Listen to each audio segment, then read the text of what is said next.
it seems to me that, you know, my prior comments were a little negative maybe, or a little bit cynical about where we're headed. But on the other hand, we don't attend all the churches in the Presbyterian Church. We attend one church usually. We're members of one church.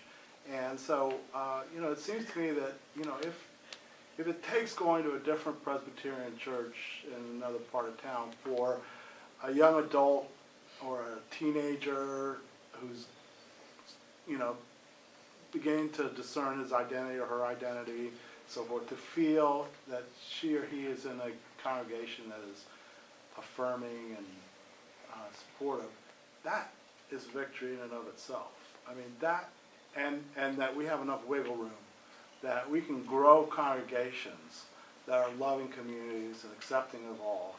And, you know, and I think time is on our side. So, you know, as far as these imponderable, you know, contradictions in our own book of order and the polity, and they'll need to be resolved, but only if we make these congregations that are welcoming, you know, support them, love them, make them succeed, because, you know, you're creating Presbyterians who are going to be living lights in the world about this.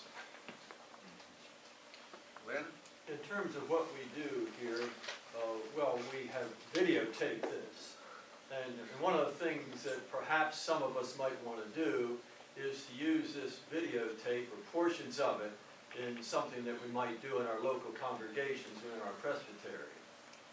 I also think that there are those in our local congregations who are hiding who they are. They're not, quote unquote, telling us who they are. And maybe what we've talked about this evening might lead us or help us to try to have honest relationships with those brothers and sisters in Christ. Speaking of videotapes, there will be this one. We hope and trust the technology will happen. I was recently with Michael at the National More Like Presbyterians conference, and which had 4 sermons in 2 days or something like that, and they were all outstanding, and those are all available through the MLP website.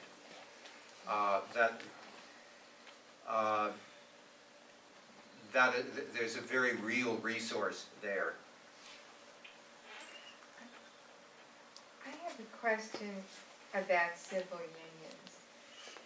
As we really work to open up marriage to everybody, I've been studying a little bit about civil unions.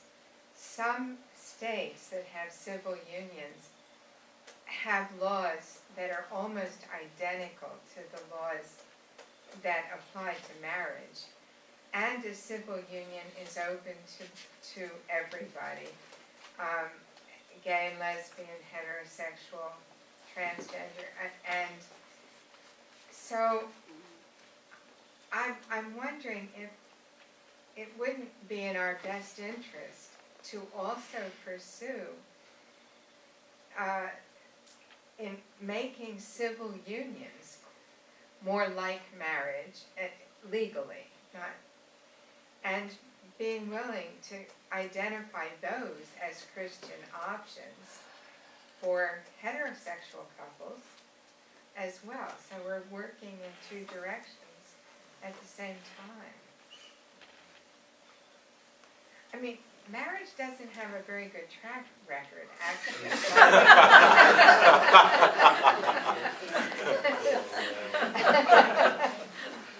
Yes, the special committee was charged to looking into civil unions specifically.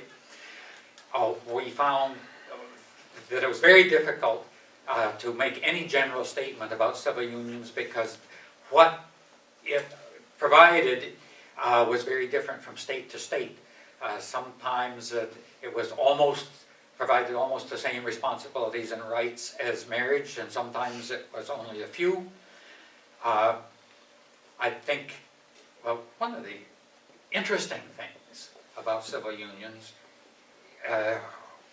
we thought of them primarily in terms of same-sex couples, but that's not how they are actually used.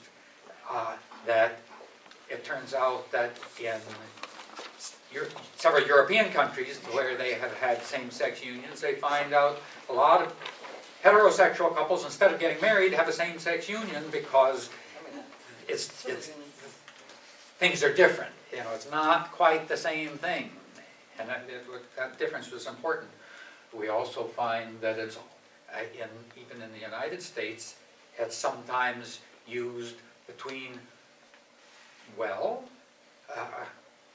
people of different generations, where there's not a legal connection otherwise, but that they want to have inheritance rights or rights of visitation in hospitals, that kind of thing.